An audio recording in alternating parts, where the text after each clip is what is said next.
응답이 없으면 아무리 응답을 많이 받았다 할지라도 진짜 응답은 아닙니다.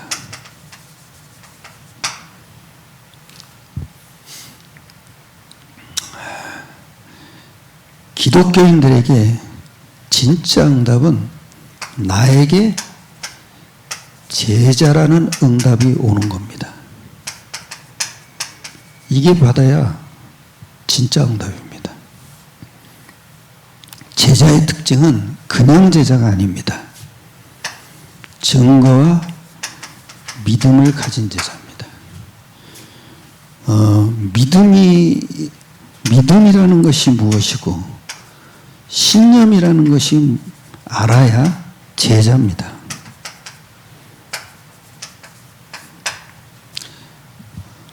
그리고 제자는 복음과 종교를 구분할 수 있어야 됩니다.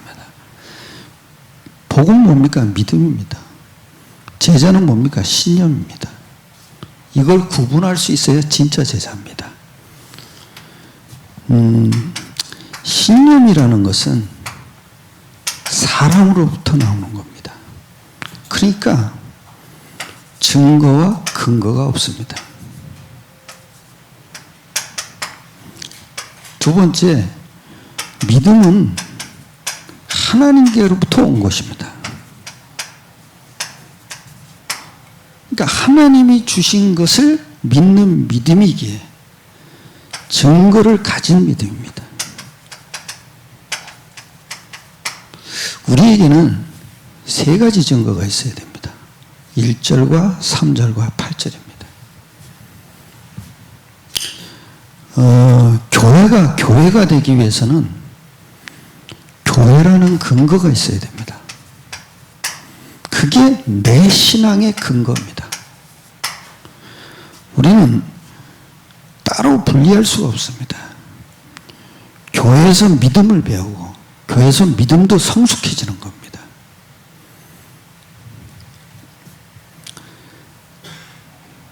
교회가 어떤 내용을 가졌나에 따라서 교회가 되기도 하고 안 되기도 합니다. 예수를 말해도 교회가 되기도 하고 종교가 되기도 합니다. 거의 그건요, 구원파도 예수 얘기합니다.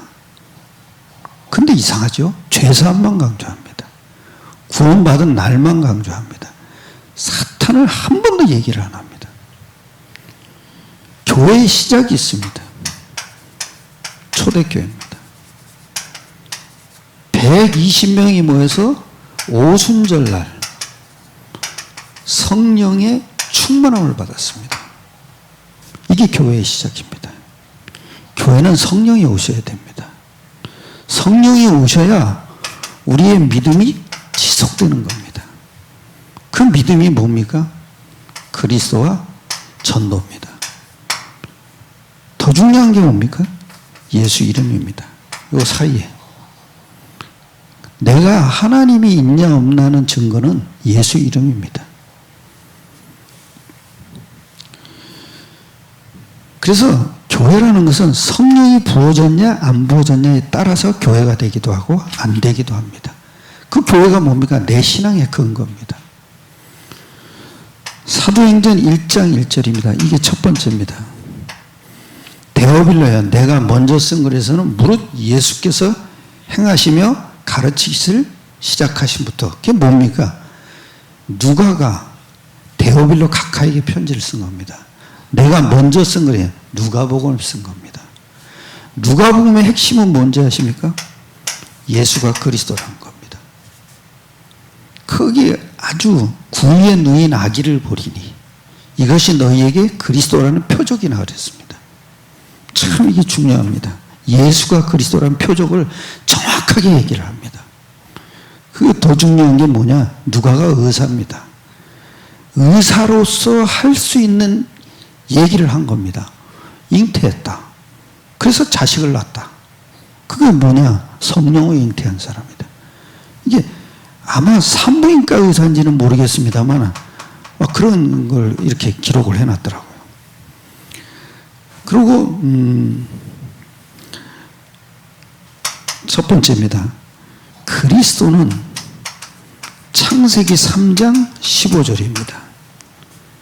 여자의 후손이죠. 하나님의 아들입니다. 내 안에 있다는 증거, 하나님이 내 안에 있다는 증거, 하나님의 아들이라는 증거가 바로 하나님의 증거입니다. 요한 1서 5장 10절입니다. 보시죠. 요한 1서 5장 10절이죠.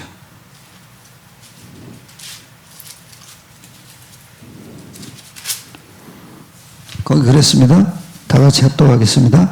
하나님의 아들을 믿는 자는 자기 안에 증거가 있고 하나님을 믿지 아니하는 자는 하나님을 거짓말하는 자로 만드나니 이는 하나님께서 그 아들에 대하여 증언하신 증거를 믿지 아니하였습니다. 하나님의 아들을 믿어야 됩니다. 그걸 믿지 않으면 하나님을 거짓말하는 자로 만드는 겁니다. 제 얘기는 마귀 수준으로 끌어내리는 겁니다. 거짓말 아비가 누굽니까? 마귀잖아요. 마귀 수준으로 끌어내린다는 겁니다. 하나님의 아들을 하나님 아버지께서 증거했는데 그 얘기를 믿지 않는다는 겁니다. 그래서 하나님의 아들을 믿어야 거기 그랬죠? 증거가 있고 그랬습니다. 증거가 있고 내 안에 성령께서 하나님의 아들이 맞다는 증거를 계속 얘기하는 겁니다. 더 중요한 게 뭡니까? 우리 안에 믿음이 있는 겁니다. 어떤 분이 그 줌모임 할 때 그런 얘기를 하더라고요. 어떤 분인지 나는 믿음이 흔들린다 그러더라고요. 그래서 제가 뭐라 그랬는지 아세요? 그게 흑암의 역사다. 그러니까 이건 내가 해결할 수 없는 거다. 너는 하나님의 아들만 증거로 딱 잡아라 그랬어요. 그러니까 그때 딱 잡더라고요. 아, 그래서 포럼이라는 게 굉장히 중요합니다.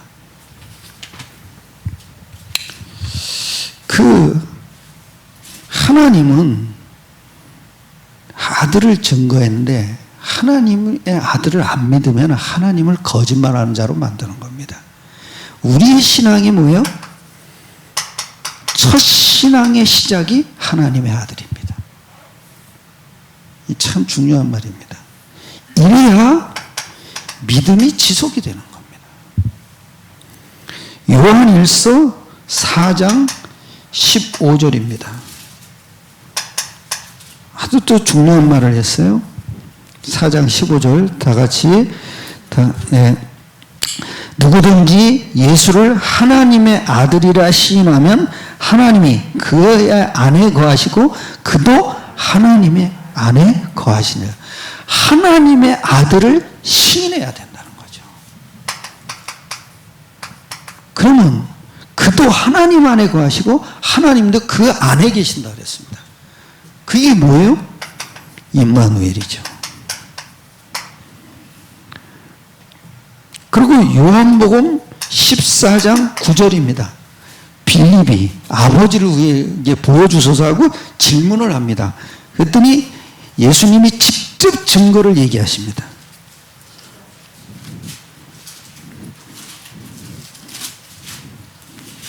14장 9절입니다.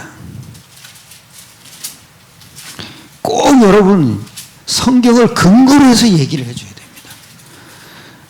합독하겠습니다. 예수께서 이르시되 빌립아 내가 이렇게 오래 너희와 함께 있으되 네가 나를 알지 못하느냐 나를 본 자는 아버지를 보았거늘 어찌하여 아버지를 보이라 하느냐. 얘가 착각을 한 겁니다. 그렇게 내가 아버지와 함께 있는데 네가 나를 알지 못하냐. 나를 본 자는 아버지 보았다. 여러분 우리 하나님 볼 필요 없습니다. 하나님의 아들을 보면은 아버지를 본 겁니다. 그래서 아주 중요한 게 하나님의 아들로 아버지를 보는 것입니다. 이게 참 중요합니다. 그래서 우리의 믿음은 아버지를 본 믿음입니다. 그래서 하나님이 나에게 임녀의 엄녀의 근거가 하나님의 아들입니다. 여기까지가 선지자적 기능입니다.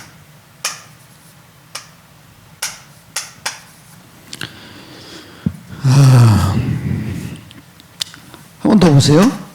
두 번째죠. 사도행전 1장 3절 한번 보세요. 예, 사도행전 1장 3절입니다. 1장 3절에 이랬어요. 예, 합독하겠습니다. 그가 고난받으신 후에, 즉 십자가 고난입니다. 그리고 출애굽기 3장 18절입니다.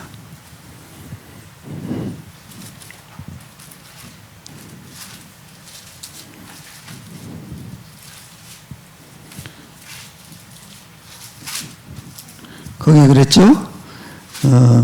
그들이 네 말을 들으리니 너는 그들의 장로들과 함께 애굽 왕에게 이르기를 히브리 사람의 하나님 여호와께서 우리에게 임하셨은즉 우리가 하나님께 여호와께 제사를 드리러 하오니 사흘쯤 광야로 가도록 허락하소서 하라. 무슨 얘기입니까? 피제사입니다. 그리고 요한복음 19장 30절이죠.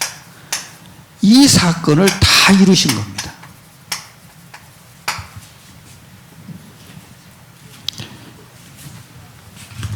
즉 제사장적 기능입니다.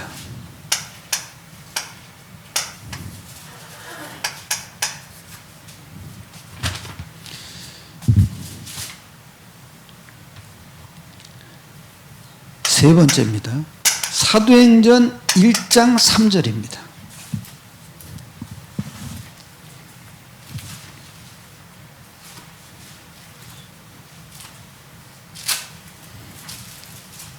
그게 그랬죠? 3절에 그가 고난받으신 후에 또한 그들에게 확실한 많은 증거로 친히 살아계심을 나타내사 40일 동안 그들에게 보이시며 하나님의 나라의 일을 말씀하시니라. 40일 동안 하나님의 나라의 일을 집중하신 겁니다. 40일 동안이요. 그리고 사도행전 2장 24절입니다.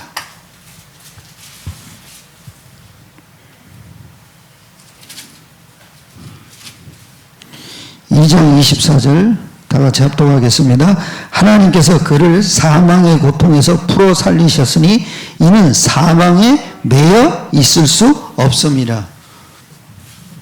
부활하셔서 사망의 권세를 깨뜨린 겁니다. 그래서 만왕의 왕이 되신 겁니다. 여기까지가 왕적인 기능입니다. 이 선지자 제사장 왕을 뭐라 그럽니까? 그리스도라고 그럽니다. 이 그리스도는 하나님 형상이니라 그랬습니다. 선지자적 기능, 제사장적 기능, 왕적인 기능을 회복하신 분이 그리스도입니다. 요한일서 5장 1절입니다.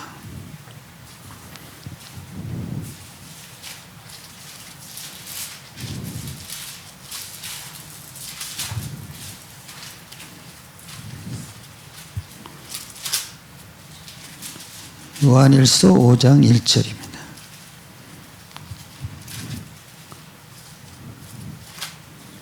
예, 다 같이 예수께서 그리스도이심을 믿는 자마다 하나님께로 난 자니 또한 낳으신 이를 사랑한 자마다 그에게서 난 자를 사랑하느니라. 계속 그리스도를 강조합니다. 그리고 로마서 8장 9절입니다.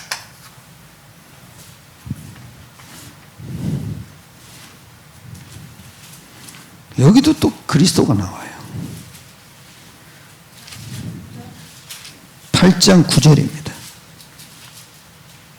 예, 다 같이 만일 너희 속에 하나님의 영이 거하시면 너희가 육신에 있지 아니하고 영에 있나니 누구든지 그리스도의 영이 없으면 그리스도의 사람이 아니라. 그리스도의 영이 뭡니까? 성령입니다. 근데 그리스도의 사람이, 그리스도의 영이 없으면 그리스도의 사람이 아니라고 합니다. 그건 불신자를. 또 고린도전서 10장 4절에 보면 하반절에 아주 중요한 얘기입니다. 10장 4절입니다. 10장 4절.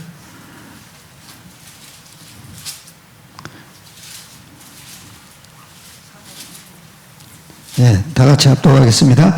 다 같은 신령한 음료를 마셨으니 이는 그들을 따르는 신령한 반석으로부터 마셨으니 그 반석은 곧 그리스도시라. 반석이 누굽니까? 바위덩어리가 아닙니다. 반석 자체는 그리스도라는 겁니다. 바위에서 물을 터뜨려 가지고 마셨죠. 그게 그리스도라는 뜻입니다. 그리고 마태복음 16장 16절에 시몬 베드로가 대답하여 이르시되 주는 그리스도시요 살아계신 하나님의 아들이시니이다. 이 베드로의 고백을 통해서 16장 18절입니다. 마태복음 16장 18절에 16장 18절이 아주 중요한 구절입니다. 16장 18절입니다. 또 내가 네게 이르노니 너는 베드로라. 내가 이 반석 위에 내 교회를 세우리니 음부의 권세가 이기지 못하리라. 베드로의 고백이 반석 같은 내 교회를 세운다는 겁니다. 그러니까 음부의 권세가 이기지 못하는 겁니다. 믿음이 지속된다는 거죠. 근거를 잡으니까 계속 믿음이 지속되는 거예요. 그러니까 사탄이 건드리지를 못하는 겁니다.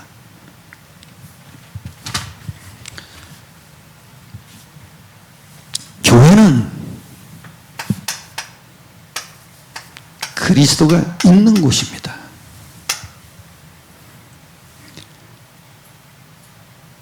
그리스도가 강조된 것이 교회입니다.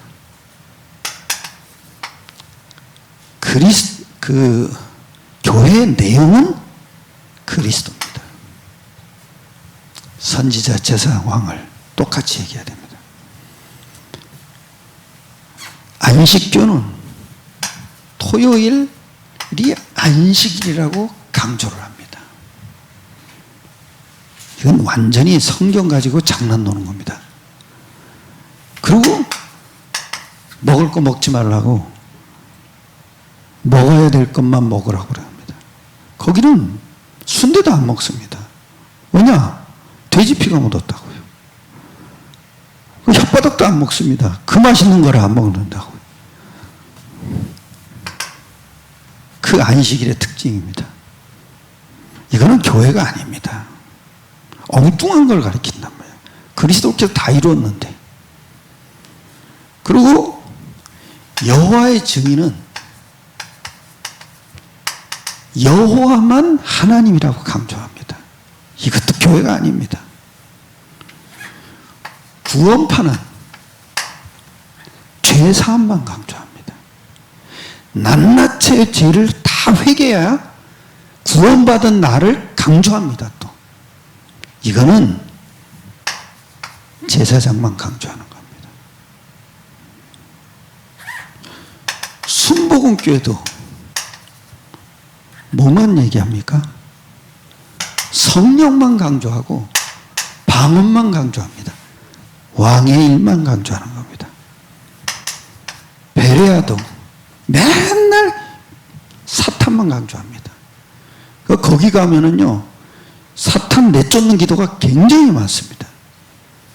그 뭘로 했냐? 왕의 일입니다. 교회는 똑같이 강조해야 됩니다.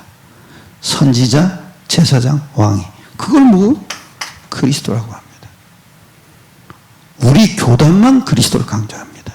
장로교도 아닙니다. 장로교는 성경만 죽으라고 읽으라고 합니다. 요즘은 장로교는 성경도 안 읽습니다. 그럼 뭐합니까? 맨날 성경 공부만 합니다. 그건 선지자 일만 강조하는 겁니다. 똑같이 강조해야 됩니다.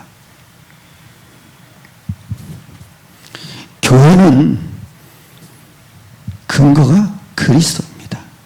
똑같이 얘기해야 됩니다. 선지자, 제사장, 왕을. 그래서 이 그리스도는 인간의 근본 문제를 해결하신 분입니다. 참 중요하죠. 이것만 교회입니다. 선지자, 제사장, 왕. 이것만 인간의 근본 문제를 해결할 수 있습니다.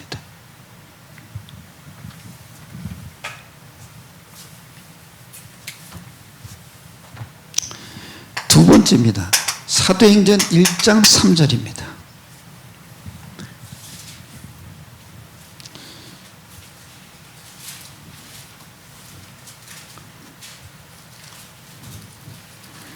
(1장 3절에) 아주 중요한 말을 했지요.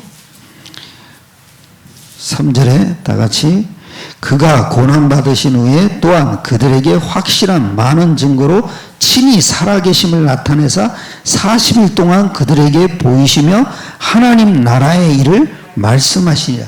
친히 살아계심을 나타내셨습니다. 그래서 부활이라는 증거가 살아계신 증거입니다. 그런데 아주 중요한 게 40일 동안 하나님 나라의 일을 집중하신 겁니다. 한 사람 한 사람을 하나님 나라의 일이 이런 거라는 걸 집중한 겁니다. 하나님 나라는 성령님이십니다. 이 성령님은 언제 임하십니까? 예수 이름으로 임하십니다. 요한복음 14장 26절이죠. 내 이름으로 보내실 성령 그랬습니다. 반드시 보이지 않는 성령님은 어느 때 임하냐? 예수 이름을 부르거나 믿을 때 임하는 겁니다. 그리고 요한복음 20장 31절입니다. 이게 성경 기록 목적인데요. 31절에 이랬습니다. 오직 이것을 기록하면 너희로 예수께서 하나님의 아들 그리스도 이름을 믿게 하려 하며 또 너희로 믿고 그 이름을 힘입어 생명을 얻게 하려 함이니라. 무슨 얘기입니까? 예수 이름을 힘입는 겁니다. 그러니까 예수 이름이 빠지면 성령의 역사가 없는 겁니다. 그리고 요한복음 14장 26절입니다. 26절 아까 봤죠? 로마서 8장 2절입니다.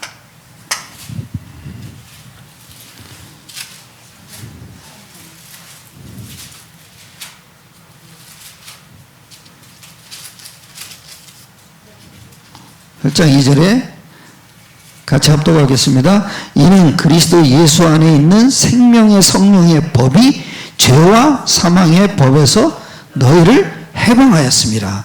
무슨 얘기입니까? 이 힘은 생명의 성령의 법입니다. 이게 참 중요합니다. 예수 이름은 뭐냐? 생명의 성령이 임하게 되는 겁니다. 그리고 마태복음 1장 21절과 23절을 한번 봅시다. 이게 뭡니까? 구원이고 예수 이름의 뜻입니다. 임마누엘입니다. 21절을 한번 보세요.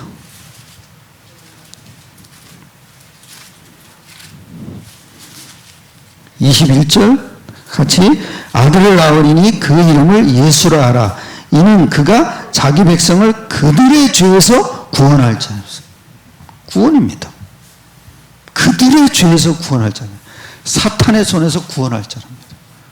왜냐? 예수 이름이 생명의 성령의 법입니다. 이게 힘있는 겁니다. 또 두 번째는 뭡니까? 23절이죠. 다 같이 보라 처녀가 잉태하여 아들을 낳을 것이요 그의 이름은 임마누엘이라 하셨으니 이를 번역한즉 하나님이 우리와 함께 계시다 함이라. 무슨 의미입니까? 믿습니다. 함께 계시다. 왜요? 예수 이름이 생명의 성령의 법입니다.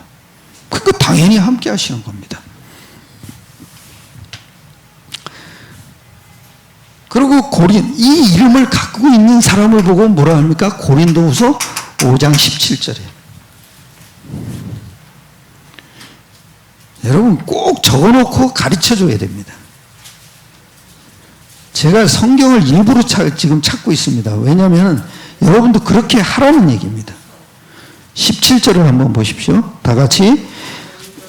그런즉 누구든지 그리스도 이 안에 있으면 새로운 피조물이라. 이전 것은 지나갔으니 보라 새 것이 되었도다. 왜냐? 그리스도 이름으로 성령이 임했으니까 당연히 새로운 피조물입니다. 옛 것은 지나갔다 이겁니다. 그 옛 것이 뭡니까? 마귀의 소굴이었습니다. 근데 그게 지나갔잖아요. 그것도 왜요? 예수 이름 때문이에요. 그래서 우리가 뭐냐? 새로운 피조물 된 겁니다. 세상 사람은 마귀가 거합니다.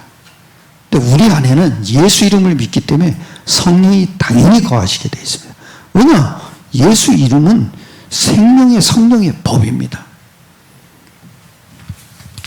그리고 세 번째입니다.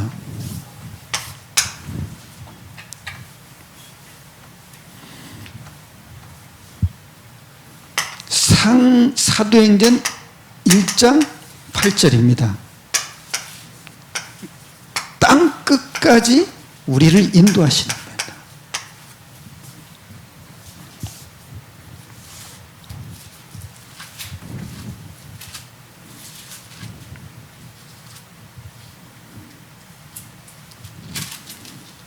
합독하겠습니다. 다 같이. 오직 성령이 너희에게 임하시면 너희가 권능을 받고 예루살렘과 온 유다와 사마리아와 땅끝까지 이르러 내 증인이 되리라. 반드시 여러분 요게 있어야 됩니다. 내 삶의 방향이 잡혀야 됩니다. 그래야 우리를 성령으로 인도하시는 겁니다. 여러분 여기에 올인하는 것이 신자고 제자입니다. 우리가 전도를 할 때 땅끝까지 가기 위한 내용이 있어야 됩니다. 그건 뭡니까? 예수가 하나님의 아들 그리스도이십니다. 이게 내용입니다. 예수 이름으로 성령이 임해서 우리가 구원을 받고 하나님의 임마누엘의 축복을 받은 것입니다. 그 성령은 우리를 인도하시는데 땅끝까지 한계 없는 응답을 주시는 겁니다. 그래서 우리를 성령으로 인도하시는 겁니다. 이게 굉장히 중요합니다. 이게 땅끝까지 가기 위한 내용입니다. 사람을 만났을 때 꼭 이렇게 얘기해야 됩니다. 예수가 하나님의 아들이다. 하나님 볼 필요 없다. 너는 이미 하나님 봤다.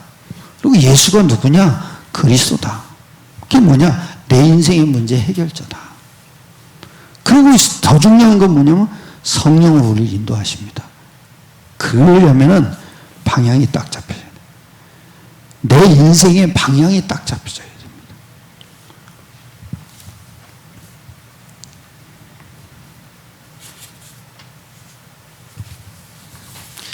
이 내용을 가지고 마가다락방 사람들이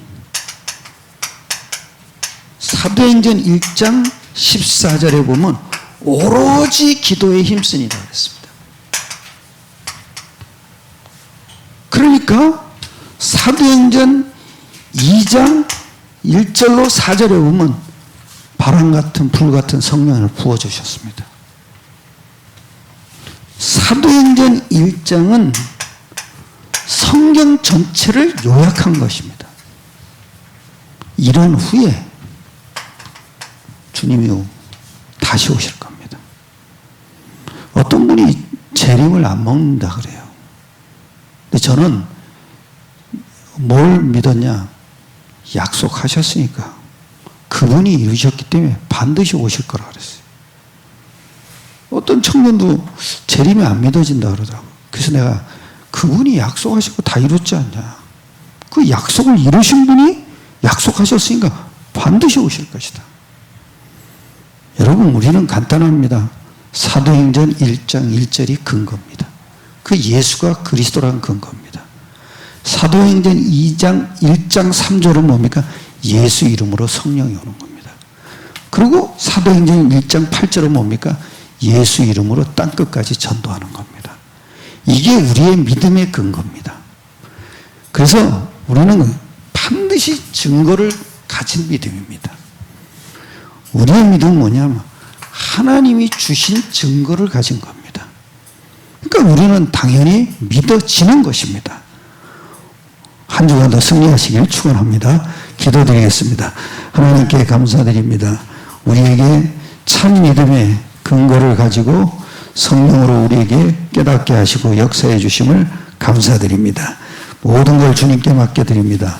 우리 주 예수 그리스도의 이름으로 감사드리며